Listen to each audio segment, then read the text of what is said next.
ये अच्छा, पहला बॉयल्स लॉ पढ़ा था आपने। बॉयल्स लॉ क्या बोलता था, कौन सा लॉ था? PV law. बॉयल्स लॉ के बाद चार्ल्स लॉ पढ़ा था, कौन सा लॉ था? TV law.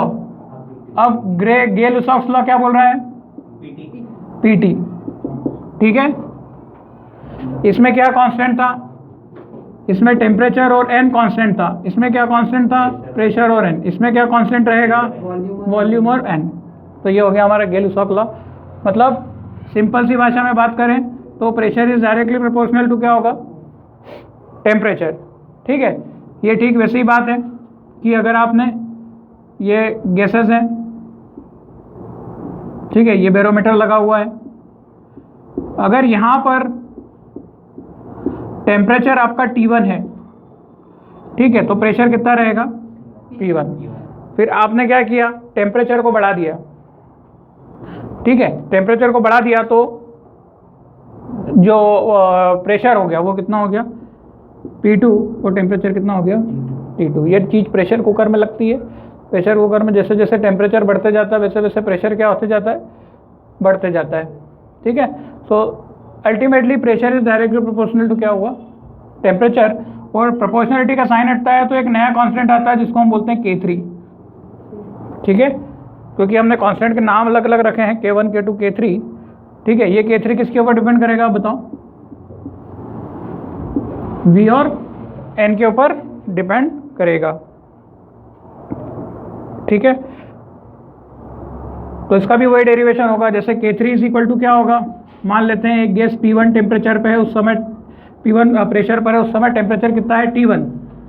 उसी गैस का प्रेशर P2 है, टेम्परेचर T2 है, तब उसका कांस्टेंट बदलेगा नहीं, तब भी क्या रहेगा? K3 रहेगा। K3 दोनों मैच कर लो तो P1/T1 is equal to P2/T2। ये एक तरीके से एक इक्वेशन बन गई जिससे हम अननोन को फाइंड कर सकते हैं। ठीक है, इसकी मदद से अननोन को फाइंड कर सकते हैं हम लोग। चलिए, तो इसको हटाते हैं, अब इसके ग्राफ को देख लेते हैं। तो ग्राफ बनेगा हमारा कितना? Temperature versus pressure at a given volume.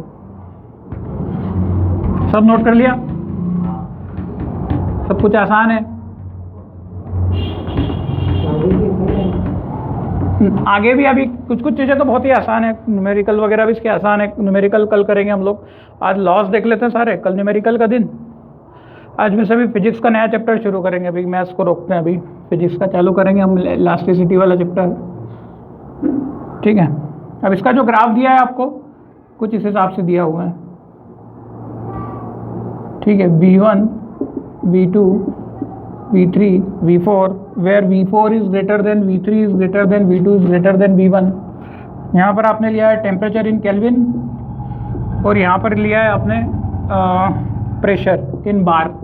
Pressure को जनरली बार में ही रखना है आपको। ठीक है,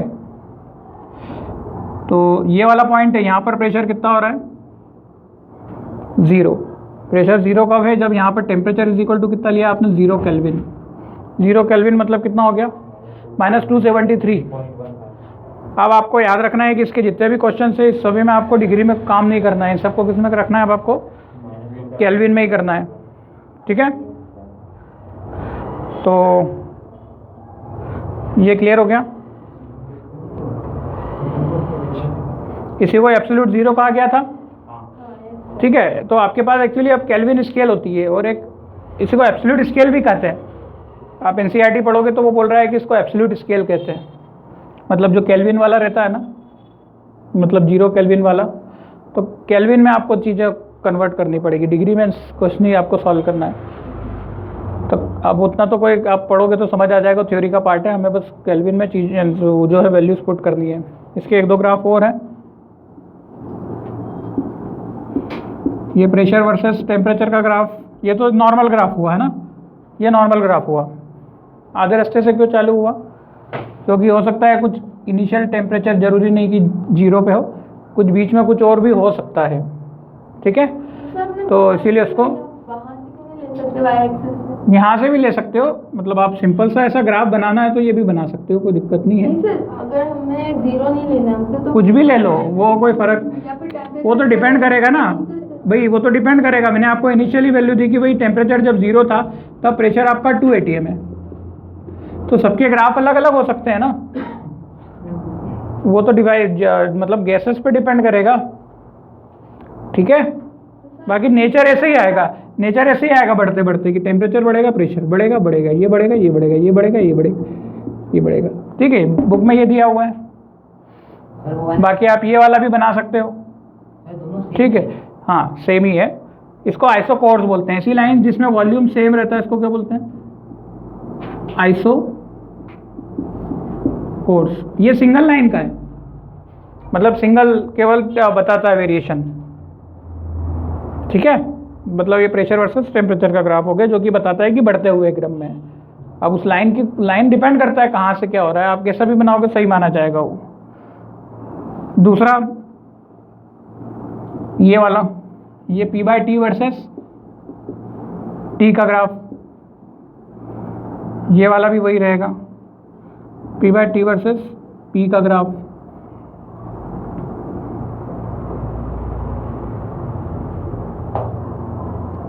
और ये वाला ग्राफ 1/T वर्सेस P का ग्राफ घटते हुए आएगा।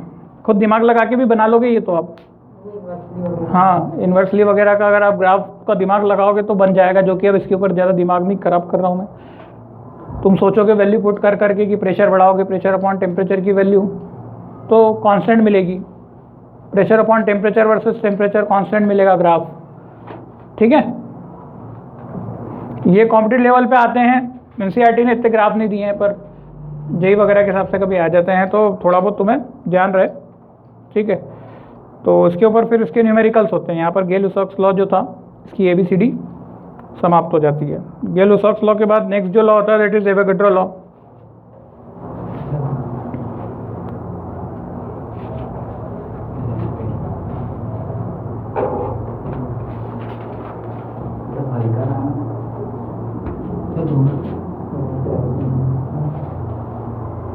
Avogadro law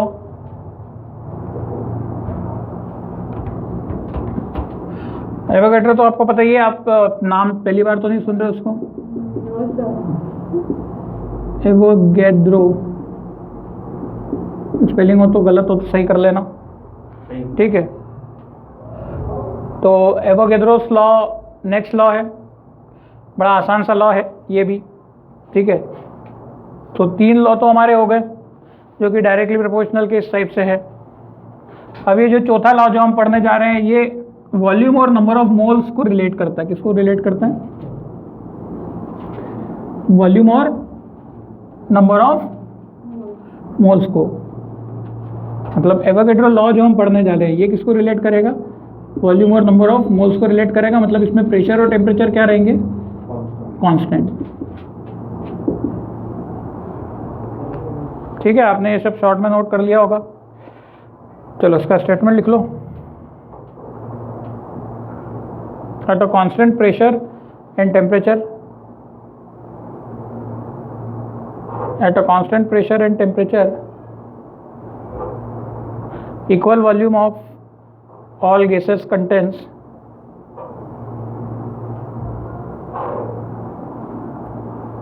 at a constant pressure and temperature, equal volume of all gases contains equal amount of equal amount और कर लेना equal amount और equal moles of gas।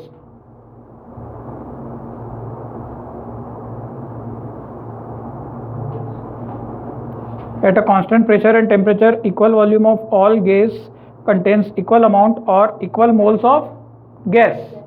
ठीक है, लिखा आपने? अच्छा, इसमें मोल का कॉन्सेप्ट आपको पता होना चाहिए। और ये चीज़ 12th में सॉल्यूशन नाम का चैप्टर आएगा, उसमें भी आपको ये चीज़ काम आएगी, एवोगैड्रो लॉ। मतलब ये एवोगैड्रो लॉ शायद मैंने आपको बताया था क्या पहले वाले में, शुरू में, पहले फर्स्ट में एवोगैड्रो लॉ, एवोगैड्रो नंबर्स पढ़ा था, पर एवोगैड्रो शायद लॉ का हाँ ठीक है। तो एवोगैड्रो ने क्या किया कि उसने एक एक्सपेरिमेंट किया था कि उसने लेटेस्ट से सेट कर दिया प्रेशर इज इक्वल टू कितना 1 बार, वो टेम्परेचर इज इक्वल टू उसने ले लिया 273 केल्विन, मतलब जो कि 0 डिग्री सेल्सियस के लगभग था। ठीक है। फिर उसने अलग अलग टाइप की गैसेस पर स्टडी किया, अलग अलग टाइप की गैसेस पर स्टडी किया और उसने सबकी 1 मोल ली, सबकी जो था। अच्छा, हमारा स्टेटमेंट क्या है? Equal amount of moles at sir वहाँ माइनस नहीं, ये 273 केल्विन पे लिया है। 0 डिग्री सेंटीग्रेड क्या होता है? 273। ठीक है। और 0 केल्विन होता है -273 degree.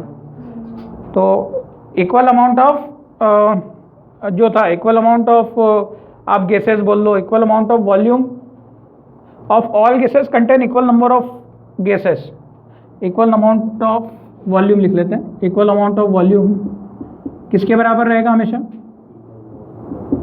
Is equal to equal amount of gases और that will be is equal to number of moles.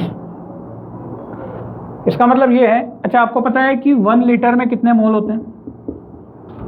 ये भी चीज़ पढ़ी, किसको याद है? 1 लीटर में नंबर ऑफ मोल्स, 1 मोल में कितने, सॉरी मैं उल्टा बोल, 1 मोल में कितने लीटर होते हैं?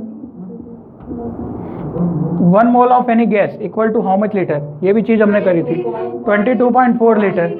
याद आया? 22.4 लीटर होते हैं। 1 मोल में कितना होता है मतलब 1 मोल कोई सी भी हो, ये एवोगैड्रो ने यही लॉ दिया था कि जो 1 मोल मतलब कितना भी आप मोल ले लो किसी भी गैस का। अच्छा, 1 मोल क्या यहाँ पे लिखा है कि CO2 का? क्या यहाँ पर लिखा है कार्बन डाइऑक्साइड, किसी का ऑक्सीजन का या नाइट्रोजन का? मतलब इक्वल अमाउंट ऑफ वॉल्यूम, मतलब वॉल्यूम बराबर है, तो उसका मतलब गैसेस भी क्या है उसमें बराबर है। ऐसा नहीं है कि 1 लीटर है तो उसमें 1 लीटर कार्बन डाइऑक्साइड होगी। अगर वॉल्यूम इक्वल है तो कार्बन डाइऑक्साइड की मात्रा हो या नाइट्रोजन की मात्रा हो या कोई सी भी गैस, उन सब के मोल्स क्या रहेंगे? सेम ही रहेंगे। मतलब 10 लीटर में, मतलब यहाँ पर ऐसा नहीं है कि यार 10 लीटर है तो कार्बन डाइऑक्साइड ज़्यादा रहेगी, ठीक है, या फिर O2 ज़्यादा रहेगी, नाइट्रोजन कम रहेगी, जो भी आपको बोलना है, ऐसा नहीं है भाई, सबके लिए समान है। गैस मतलब गैस।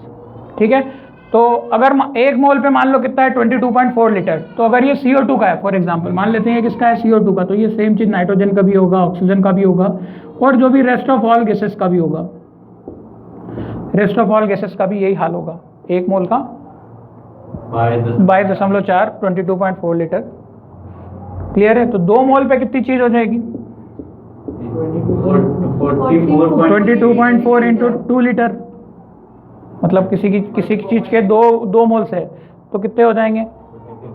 ठीक है। मतलब अगर अपन अमाउंट के टर्म में बात करें, अमाउंट के टर्म में किसी भी गैस का 2 मोल्स, अगर क्वेश्चन आया 2 moles of nitrogen gas equal to इतना लीटर,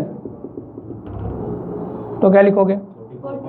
44.8।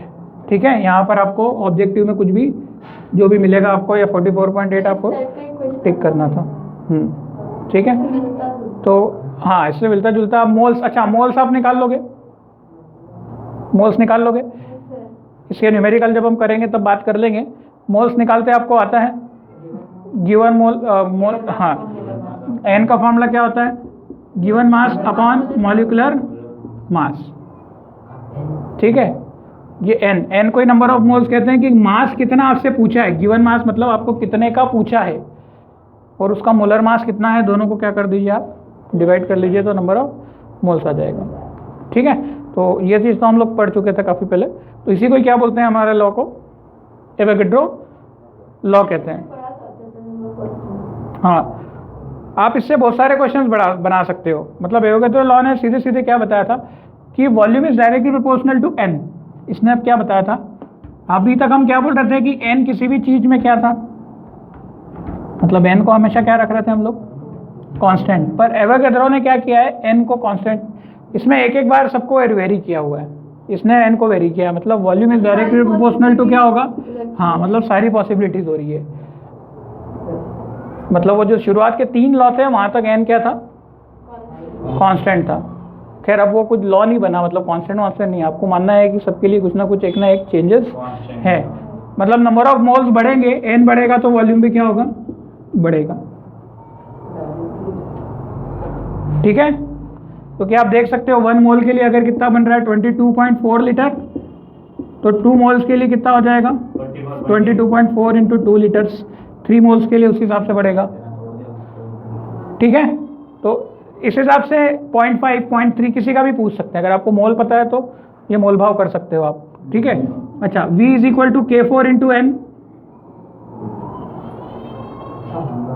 क्लियर, यहाँ से यही होगा, प्रोपोर्शनलिटी हटेगा तो फिर एक कांस्टेंट आएगा, इस बार हाँ पावर में मत लगाओ, अभी इतनी ज़्यादा डिफिकल्ट चीज़ें नहीं है ये। K4 into n, K4 is equal to कितना हो जाएगा V बाय एन, ठीक है, K4 इज इक्वल टू क्या हो जाएगा V बाय एन। अब यहाँ भी वही है कि मान लेते हैं वॉल्यूम 1 है और मोल्स कितने हैं 1, अगर मोल्स आपने चेंज कर दिए और प्रेशर और टेम्परेचर आपने सेम रखा, V2 तो N2 हो जाएगा, तब उसका ये K4 का K4 ही रहेगा। ठीक है, प्रेशर टेम्परेचर जो कांस्टेंट है वो कांस्टेंट ही रखना है आपने, बस नंबर ऑफ मोल्स को क्या है बढ़ा दिया, तो वॉल्यूम भी बढ़ जाएगा आपका।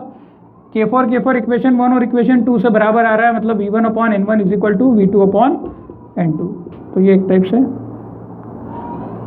एक और इक्वेशन बन गई है हमारी। ठीक है, न्यूमेरिकल्स के लिए सॉल्व करने की, उसी चीज़ को आगे करने का, मतलब ये यहाँ तक तुमको अगर स्टेटमेंट पूछा जाएगा, अब तो तुम्हारा थ्योरेटिकल एग्जाम है तो तुमको स्टेटमेंट पूछेंगे, तो ये पूरा कंप्लीट जो डिस्क्रिप्शन दिया है उतना आप सभी को ठीक है बता देना है। अच्छा, इसके जितने भी ग्राफ होते हैं, जैसे वॉल्यूम वर्सेस, कहीं पे भी वॉल्यूम वर्सेस एन है, तो इसका ग्राफ कैसा बनेगा, लाइक दिस। ठीक है, इसका ग्राफ क्या बनेगा, ऐसा या फिर ऐसा या फिर ऐसा, कैसे भी ग्राफ्स हो सकते हैं।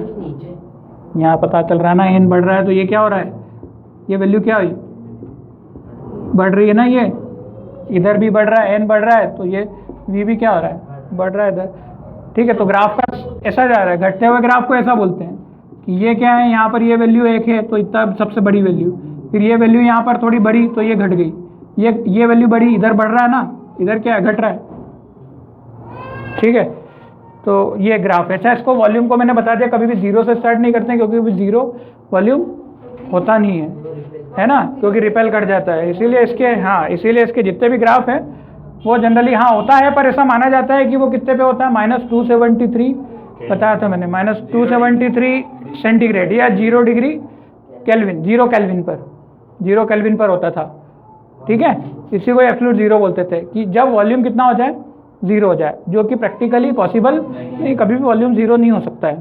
ठीक है, तो आप अगर कितना भी टेम्परेचर कर लो, गैस का वॉल्यूम तो 0 नहीं होगा, क्योंकि गैस के मॉलिक्यूल्स होते हैं, मॉलिक्यूल्स अगर वॉल्यूम 0 का मतलब हो गया कि वो सब पास इकट्ठे आके गुच्छा बन गया, अब वो गुच्छा भी बन गया तो एक तरीके से वो क्या है, उसका कुछ ना कुछ तो वॉल्यूम है। आप भले से 1 लीटर की बात करो, 1 लीटर में बहुत पतला सा गुच्छा बन जाएगा। ठीक है, बहुत बड़ा घर होगा, उसकी जगह इकट्ठी करोगे तो भी वॉल्यूम कुछ ना कुछ तो रहेगा, मतलब वॉल्यूम कभी भी 0 नहीं होगा, आप टेम्परेचर वगैरह कुछ भी कर लो, एग्जैक्टली 0 नहीं, पर फिर भी हमको कुछ असम्पशन मानने पड़ेंगे कि आगे जब अपन पढ़ेंगे आइडियल गैस इक्वेशन, इसके बाद नेक्स्ट टॉपिक, तब हम बात करेंगे उसकी। और हटा दें इसको, कहानी क्लियर, कुछ भी नहीं है, ये एवोगैड्रो लॉ,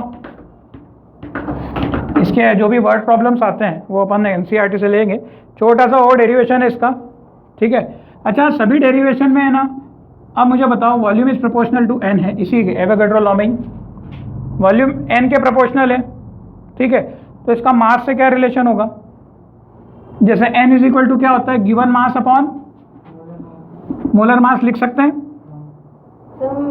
ठीक है, हाँ डेंसिटी वाला भी लिखेंगे अभी अपन। ठीक है, तो मास के टर्म में क्या हो जाएगा, अच्छा ये यहाँ पर इस मास को अपन स्मॉल m बोलते थे ना, क्या बोलते थे, इधर स्मॉल m लिखते हैं और इधर क्या लिखते हैं कैपिटल एम लिखते हैं, ठीक है। अच्छा, ये चीज़ इसमें क्या होती है, मोलर मास किसी का बदलता है क्या? नहीं बदलता। मतलब अल्टीमेटली एन किसकी डिपेंड करता है? आपके गिवन वॉल्यूम, गिवन मास पर। आप मास ज़्यादा रखोगे तो ऑब्वियसली बात है मोल्स भी क्या हो जाएंगे, बढ़ जाएंगे। ये तो कोई मतलब आपको यूँ जनरली भी पता ही था। हाँ, ये एवोगैड्रो में ही है। तो n1 अपॉन में n2 is equal to m1 upon m2 आएगा इससे। k वगैरह अगर कांस्टेंट लेंगे तो आ जाएगा, दोनों इक्वेशन को डिवाइड करेंगे तो, ठीक है। इसमें कोई समस्या? कि वापस से करके बताऊं? इधर हटाऊंगा तो n1 m1 k, और फिर हटाऊंगा k4 सेम है तो डिवाइड कर लो इस टाइप से, ठीक है। अच्छा, अब मास इज इक्वल टू क्या होता है? एक और चीज़ है आपका, देखो v is equal to k4 into n। ये तो आपका कांस्टेंट अगर दिखाऊंगा तो ऐसा होगा, और v4 इज इक्वल टू मतलब v is equal to k4 into n की जगह क्या रखूंगा? स्मॉल m अपॉन में कैपिटल M रखेंगे। कोई दिक्कत? डेंसिटी इज इक्वल टू क्या होता है? Mass upon volume. Density is equal to क्या होता है? Mass upon volume. Molar mass नहीं, गिवन मास जो भी होता है, कितने वॉल्यूम में है वो। चलो m की जगह क्या पुट कर सकते हो? हाँ, v की जगह, सॉरी, v की जगह क्या पुट कर सकते हो? m/d पुट कर सकते हैं, कर दो इसमें। ये क्योंकि v हटाना है आपको, तो v is equal to m/d आ रहा है यहाँ से। v इज इक्वल टू कितना आ रहा है? m/d। यहाँ पर पुट करेंगे तो m/d इज इक्वल टू कितना होगा? k4 into m/m। ये और ये क्या हो जाएगा? कैंसल हो जाएगा। आया समझ में?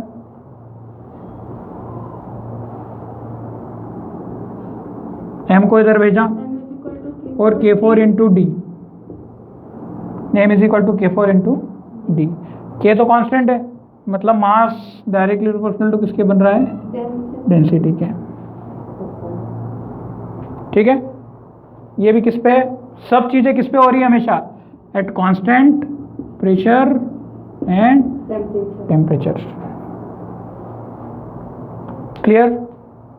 तो इस लॉ को हमने क्या बोला? Avogadro's law. नेक्स्ट है आइडियल गैस इक्वेशन। यहां पर सारे लॉ खत्म हो गए, ठीक है। Ideal gas equation next topic है हमारा।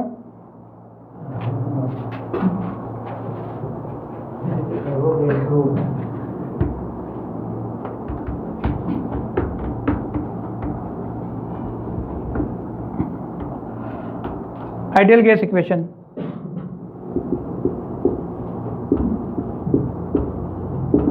अच्छा, दो टाइप की गैसेस होती है।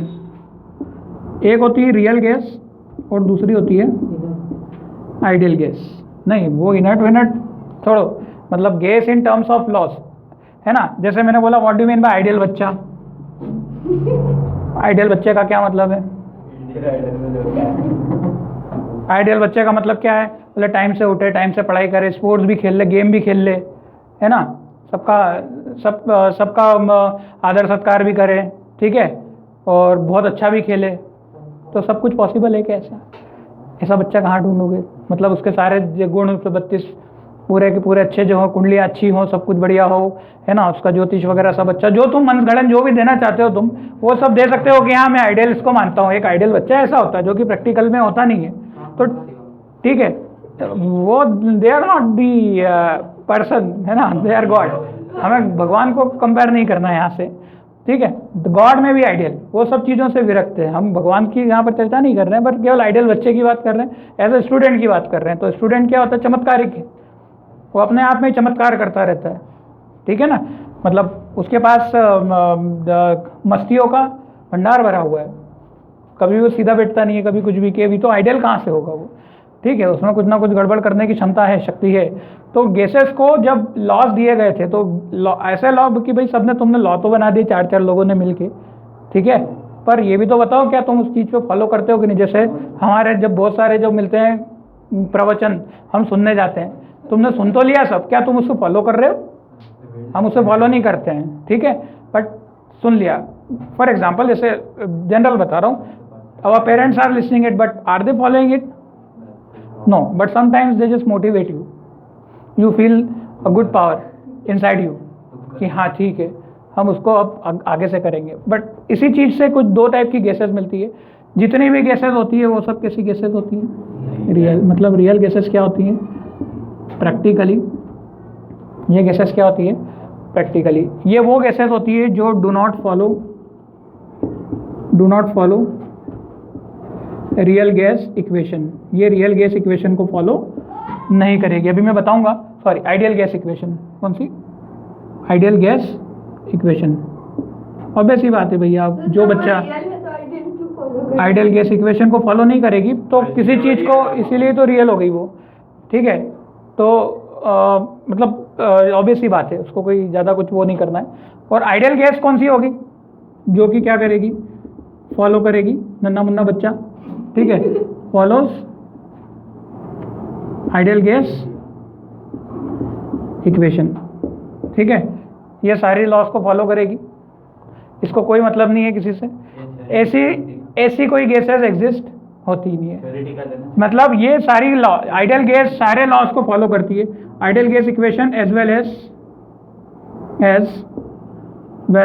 As all the laws. All the laws मतलब कौन कौन से? बॉयस लॉ, चार्ल्स लॉ और गेल-लॉक लॉ, ठीक है। तो नहीं, ये जब चीज़ें बनाई गई थी एक्चुअली, जब एक्सपेरिमेंट किए थे तो ये सब कैसे मान के गए थे? गैसेस को आइडियल मान के किए गए थे। क्या मान के गए थे? आइडियल। एक्चुअली क्या होता है जब हम चीज़ को आइडियल मान लेते हैं तो होता क्या? आइडियल मानने से क्या होता है? मान लो कोई चीज़ है 7.9, तो कैलकुलेशन में 7.9 क्या हो जाता है? 8। अब तुमने कोई वैल्यू ली 8.785, तो इस चीज को हमने क्या मान लिया? नो। तो भाई ये उसने बोल दिया ये किसके लिए? आइडियल के लिए। पर रियल के लिए क्या है? ये। अब बताओ तुम्हारे कैलकुलेशन कितने आसान हो गए। इसको ले लेके जेल के बोझा ढोके घूमोगे तो दिक्कत हो गई कि नहीं हो गई? तो उसने जब कैलकुलेशन किया तो मान लिया था कि गैसेस क्या है, जब भी किया था आइडियल, तो इक्का दुक्का कुछ फर्क आएगा, इक्का दुक्का फर्क आता है। जो मैंने बताया ना, ये कुछ इस टाइप से ये फर्क महसूस किया था। पर उस समय ये तो 1870 तब की बात है जब ये सब चीज़ें चल रही थी, ठीक है। मतलब गैसेस के लॉ बहुत पहले से बनने चालू हो गए थे। आप इसमें देखोगे तो ईयर्स जो दिया है काफ़ी पुराना दिया है, मुझे लगता है 1800 सेंचुरी का कुछ दिया हुआ है, ठीक है। तो बहुत पुराने लॉ है, बॉयल्स लॉ वगैरह में देखोगे आप तो उनकी हेडिंग में शुरू में मिलेगा आपको 1811। हाँ, ठीक है। एवोगैड्रो ने तो 1811 में दे दिया था रूल। बताओ, जब तक कुछ मॉलिक्यूल वगैरह की ठीक से एटम वगैरह पता ही नहीं था क्या था, ठीक है। मतलब ये चीज़ें ऐसा लगता है कि यार पहले तो एटम पता नहीं था, पर उसके पहले चीज़ें और ये क्या पता हो गई। तो ये सब की अलग अलग थ्योरियाँ चलती थी, जो ये तो अब बुक में जाके अब आई है, पब्लिश अब हुई है ना 100 साल पहले। इसके पहले तो सबने अपने पास रखा था। हो सकता है कि एटम किसी को पता होगा पर वो बता ही नहीं पाया होगा। तो ये सब अपनी अपनी थ्योरियाँ थी। हालांकि ये एटम से रिलेटेड नहीं है, ये एक मॉलिक्यूल, मतलब उसने पार्टिकल्स को बता दिया था। एवोगैड्रो ने बता दिया था कि 1 मोल में कितने पार्टिकल होंगे, उसका वॉल्यूम इतना होगा। मतलब उसको अगर आप छोड़ दो, 1 मोल गैस को छोड़ दो, तो वो कितना वॉल्यूम घेरेगी? 22.4 लीटर वॉल्यूम तक जाके फैल जाएगी, ठीक है। 6.023 × 10⁻23 एवोगैड्रो नंबर, इसी को ही कहते हैं ना 1 मोल में, ठीक है। जैसे वो 1 डजन होता है, 1 डजन में 12, वैसे 1 मोल में हमने ये बात कर चुके थे। खैर, आइडियल गैस वो होती है जो सबको, सारे लॉस को क्या करे? फॉलो करे। पर रियल गैस वो होती है जो इसको फॉलो नहीं करती है। तो हम क्या करेंगे अभी? आइडियल गैस की इक्वेशन बनाएंगे। क्या बनाएंगे? आइडियल गैस की इक्वेशन बनाएंगे। अच्छा, ये जितने भी अपन ने लॉस पढ़े थे वो सब अप्लीकेबल किस पे हैं? आइडियल गैस पे ही है। रियल गैस पे भी है, पर मैंने कैसा बताया? नहीं समझ रहे हो, है ना। तुम बोलोगे कि यार अरे यार रिजल्ट तो 8.75 आ गया, तो आएगा क्योंकि तुमने उसको आइडियल मान के किया था ना, ठीक है। वो एक्चुअल में मतलब इतना है, पर तुम ला कितना है? 9। फिर तुमने जब एक्सपेरिमेंट किया तो पता चला अच्छा इतना आ रहा है क्या? ठीक है यार, क्योंकि हमने गलती भी तो ली थी, मान लेंगे अप्रॉक्सीमेशन को, ठीक है। तो चीज़ को अप्रॉक्सीमेट करने के लिए अपन क्या कर देते हैं? कैलकुलेशन को आसान बनाने के लिए हमेशा आप देखते हो कि नहीं, पहले अपन बड़ी इक्वेशन बनाते हैं और कैलकुलेशन आसान बनाने के लिए अपन क्या कर देते हैं, मान लेते हैं कि थीटा इतना है, थीटा इतना है, और जब एग्जैक्ट रिजल्ट निकालना है आपको तो फिर आपको अप्रोक्सीमेशन करने की ज़रूरत नहीं है, कैलकुलेटर आपके साथ में रहता है और आपको। हाँ, तो हम क्या पढ़ेंगे, आइडियल गैस पढ़ेंगे, जो किस पे लगेगी, आइडियल गैसेस पर ही लगेगी, जैसे तो कोई गैस होती नहीं है। ठीक है, तो हम फिर बाद में एक रियल गैस की इक्वेशन भी बनाएंगे। किसकी बनाएंगे, रियल गैस इक्वेशन। तो रियल गैस इक्वेशन जो बनाएंगे वो हम आइडियल में थोड़े बहुत चेंजेस कर देंगे और फिर उसको हम फॉलो करते हैं। तो जो चेंजेस हम कर देंगे वो चीज़ में अगर अपन वैल्यू पुट करते हैं तो फिर वो हमें रिजल्ट क्या देती है, बराबर देती है। क्लियर है? तो अब हम जो बात करेंगे वो आइडियल गैस इक्वेशन की बात कर रहे हैं, मतलब इसके बाद रियल गैस वाला टॉपिक जो हमारा नेक्स्ट क्लास में शुरू होगा, तो मैंने इसी को यहाँ भी थोड़ा सा डिस्क्रिप्शन दे दिया उसका। तो आइडियल गैस इक्वेशन में कुछ भी नहीं किया है। आपके पास पहला लॉ कौन सा था, बॉयल्स लॉ क्या बोलता था, pressure is directly proportional to क्या, PV, P directly proportional to V. ठीक है, दूसरा लॉ क्या था, चार्ल्स लॉ, टीवी लॉ। ठीक है, चार्ल्स लॉ क्या था, अरे यार स्पेलिंग वगैरह मत देखा करो, छोड़ दिया करो ये तो। ठीक है, TV law, T is direct proportional to V. तीसरा एवोगैड्रो लॉ, नहीं डायरेक्ट कहाँ से आ गया, गेल-लुसाक्स लॉ। गेल-लुसाक्स लॉ क्या था, pressure is direct proportional to क्या, टेम्परेचर। ठीक है, और चौथा लॉ क्या था, Avogadro law, V is direct proportional to क्या, नंबर ऑफ मोल्स। ठीक है, V is direct proportional to number of moles. तो ये जितने भी लॉस थे आपके, अरे ये 1/, था ना भाई, ये कहाँ से तुमने डायरेक्टली पढ़ लिया, बट ये इन्वर्स भी हो सकता है। ठीक है, P is inversely proportional to 1/V, directly कहाँ था, inversely proportional to V, direct proportional to 1/V। गलत लिखा रहते हैं, नहीं सर मैंने बोला था। ठीक है। अरे मैं बस ठीक है।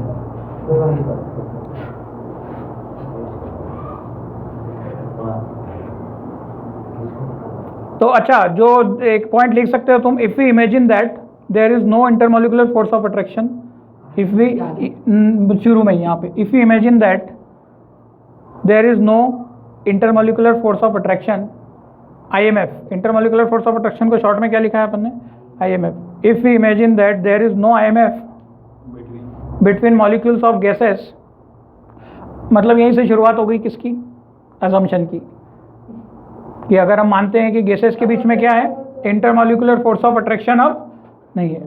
इंटरमोलिकुलर फोर्स ऑफ अट्रैक्शन के कारण गैसेस क्या थी, पास में भी आ रही थी। अपन ने फोर्सेस ऑफ अट्रैक्शन दो टाइप के पढ़े थे, अट्रैक्शन और रिपल्शन। अपन मान के चल रहे थे कि दो नाइट्रोजन के मॉलिक्यूल आपस में एक दूसरे को खींचते भी है, पर बहुत ज़्यादा नहीं खींचते हैं, हल्का बहुत, थोड़ा बहुत, उसको भी अपन ने बोल दिया कि अब नहीं है वो भी। ठीक है, मतलब they are free, they are free. ठीक है, between molecules of gases. So such gases will follow, such gases will follow, such gases will follow. Ideal gas equation में 3 लॉ फॉलो करती गैस, Boyle's, Charles and Avogadro, Boyle's, Charles and Avogadro, Boyle's, Charles and Avogadro. Gay Lussac's law generally वो तो common होता है, मतलब pressure बढ़ाते हो टेम्परेचर होता ही है। ठीक है, ये वॉल्यूम से रिलेटेड किया हुआ है। किससे किया है, वॉल्यूम से, क्योंकि उसमें क्या था गेल-लुसाक्स लॉ में, गेल-लुसाक्स लॉ में किस में रिलेशन था, टेम्परेचर और प्रेशर में था, तो उसमें वॉल्यूम कहीं से कहीं तक नहीं था। तो उसने एक वॉल्यूम से रिलेट करवाना था, तो वॉल्यूम इसमें, इसमें और इसमें 3 चीज़ों में आ रहा था। तो उसने क्या बताया, आइडियल गैस इक्वेशन वो होगी जो बॉयल्स लॉ, चार्ल्स लॉ और एवोगैड्रो लॉ को फॉलो करेगी। ये एक्चुअली चौथा लॉ था। तो क्लियर हो गया, ये स्टेटमेंट है। ठीक है, तो अब इन सबको कंबाइन करेंगे। अच्छा, P is inversely proportional to V। ठीक है, अच्छा, मतलब मैं इसको ऐसा लिख सकता हूँ, PV इज इक्वल टू कुछ K लिख सकते हैं। ये क्या होगा, T is equal to KV होगा। हाँ, कांस्टेंट है। और v is inverse, v is direct proportional to n, इससे क्या होगा, v is equal to K n होगा। हाँ, अपन ने इसको क्या रखा था k1, इसको क्या रखा था k2, इसको क्या रखा था k4। ये तो डायरेक्ट प्रोपोर्शनल से हमारा रिलेशन आए कि नहीं आए। अब हम इन तीनों इक्वेशन को कंबाइन कर देते हैं, कंबाइन ऑल थ्री इक्वेशन, तीनों इक्वेशन को क्या कर दो, कंबाइन। क्या आप कंबाइन कर सकते हो क्या?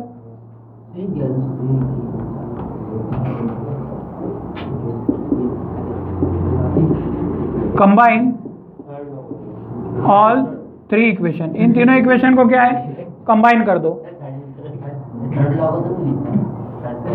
हटा तो दिया, लिख के अपन ने मिटा दिया ना, ठीक है।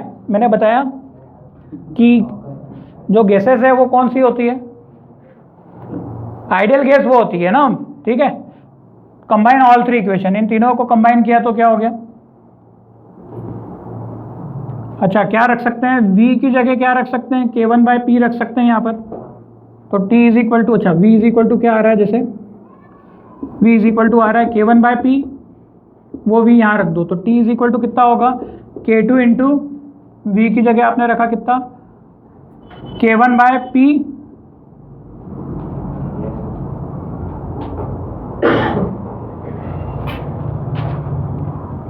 ठीक।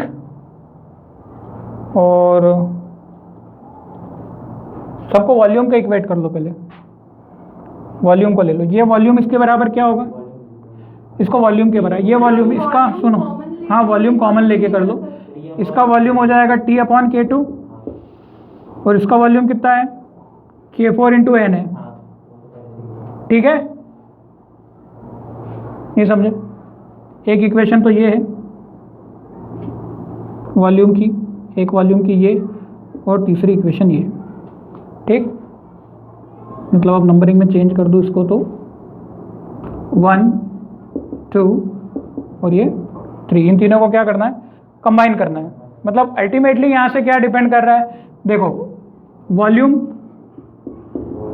अपॉन में p आ रहा है तो क्या लिखा, अपॉन में p, टेम्परेचर ऊपर आ रहा है तो क्या लिखा T, और n ऊपर आ रहा है तो क्या लिखा n, और ये सब कांस्टेंट को मिला जुला के क्या कर दिया, कुछ बड़ा कांस्टेंट k ले लिया और क्या प्रोपोर्शनलिटी का साइन क्या लगा दिया, मतलब इन सबको हमने क्या कर दिया, प्रोपोर्शनल कर दिया, क्योंकि वो हटता है तो एक कांस्टेंट ऑटोमेटिकली आएगा, पहले से कांस्टेंट लगाएंगे, मतलब कांस्टेंट लगा के प्रोपोर्शनलिटी लगा दो, एक ही बात है। हम क्योंकि क्या करते हैं, प्रोपोर्शनलिटी हटा के कांस्टेंट लगाते हैं, तो हमने क्या किया, कांस्टेंट लगा हुआ था उसको हटा के प्रोपोर्शनलिटी कर दिया, पर यहाँ पर कांस्टेंट अलग बनता है, यहाँ पे कांस्टेंट क्या बनता है, अलग बनता है, तो इसीलिए मैंने उसको अभी ऐसे ही रखा। चलो ये तो समझ में आ गया, आप प्रोपोर्शनलिटी समझो, v is proportional to, inversely proportional to p, v is direct proportional to t and v is direct proportional to, जो अपॉन में होता है वो अपॉन में आ जाता है इनवर्सली, और जो ऊपर है वो ऊपर आ जाता है। यहाँ से प्रोपोर्शनलिटी का साइन हटता है तो क्या आता है, एक प्रोपोर्शनलिटी का साइन हटता है तो वो आता है r, जिसको क्या बोलते हैं, यूनिवर्सल गैस कांस्टेंट, क्या बोलते हैं, universal gas constant, very very very important, इस कैपिटल R। इसके ऊपर काफ़ी सारे क्वेश्चंस बनने की संभावना है। यूनिवर्सल गैस, इसकी कुछ वैल्यू होती है, इसकी वैल्यू फिक्स होती है, अभी मैं उस वैल्यू पर भी बात करूंगा कि इसकी वैल्यू किस में क्या क्या पुट करनी है आपको, ठीक है। अल्टीमेटली इसकी इक्वेशन फेमस है, इस P को उधर भेज देते हैं तो PV is equal to nRT के नाम से फेमस है, PV is equal to nRT के नाम से ये इक्वेशन बहुत ज़्यादा फेमस है, ठीक है। इसी को बोलते हैं आइडियल गैस इक्वेशन, ठीक है, इसको बोलते हैं आइडियल गैस इक्वेशन।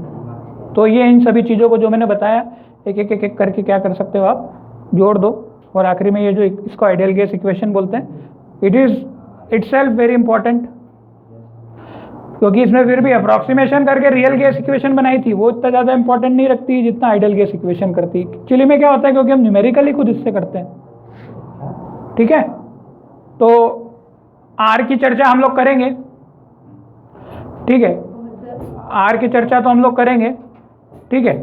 और नंबर ऑफ, अच्छा अगर आप नंबर ऑफ मोल्स फिक्स रख दो, if number of moles are fix, तो नंबर ऑफ मोल्स अगर आप फिक्स रखोगे तो N1V1 की टर्म में कैसे बनाओगे इक्वेशन को, तो क्या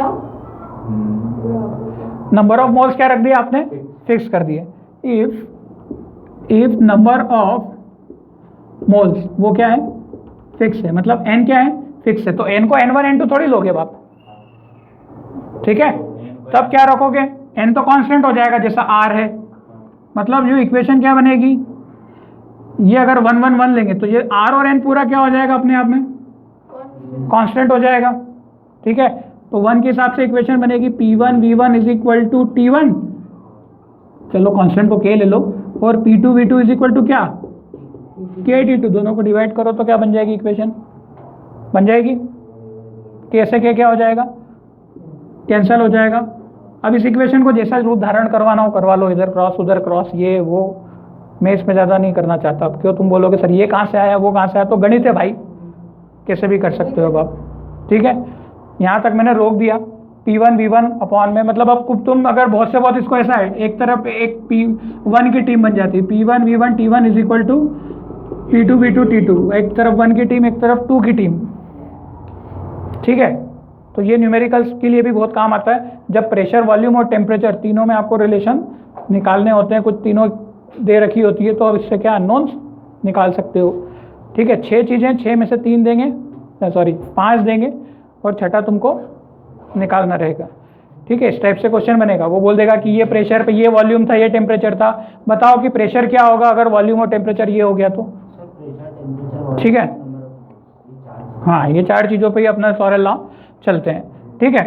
अब इसके बाद की चीज़ जो R की वैल्यू है वो हम नेक्स्ट क्लास में डिस्कस करेंगे, कि जो R की वैल्यू है वो क्या पुट करें हम।